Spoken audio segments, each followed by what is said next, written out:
আসসালামু আলাইকুম। সবাই কেমন আছেন? কমেন্টে জানাবেন।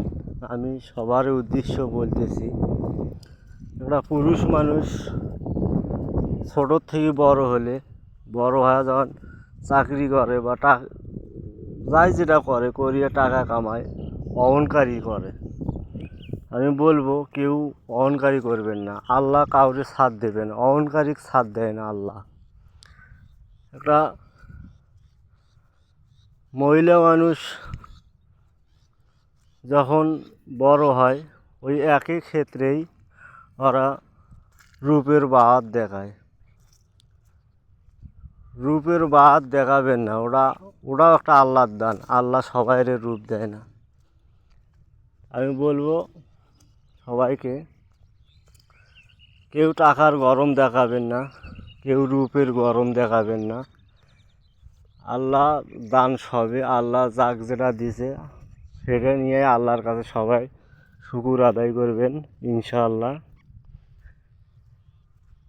একটা ধানের গাছ থেকে, একটা ধান থেকে একটা গাছ হয়, একটা গাছ থেকে অনেকগুলো গাছ হয়, অনেকগুলো গাছের থেকে শীষ হয়, সেই শীষ থেকে ধান হয়, অনেক ধান হয়। এরা আল্লাহর বরকত। আল্লাহ যদি করে দেয় তাহলে ইনশাআল্লাহ অনেক কিছুই দিবে। আল্লাহর জিনিস নিয়ে আমরা কেন অহংকারী দেখাবো, আর কেন রূপের বাহার দেখাবো? একটা মহিলা মানুষ পর্দাতে খুব সুন্দর মানায়। সে মহিলা মানুষ যদি পর্দা ছাড়া যদি চলাফেরা করে, তাকে বেমানান দেখা যায়। মহিলা হলো ঘরের নারী, হলো শোভা, ঘরতেই মানায়।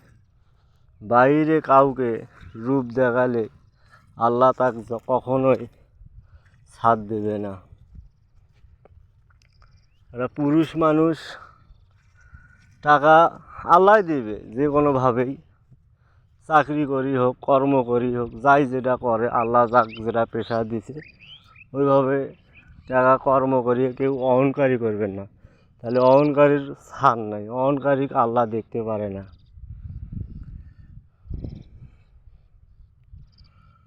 এই যে আমাদের পাতার, এই যে নতুন ওয়াগ আসছে, এখনও গাড়া শেষ হয় নাই, কয়েকদিন পানি পড়ছে, সে পানি আস্তে আস্তে নামিয়ে যাইতেছে আখড়ে নদীর।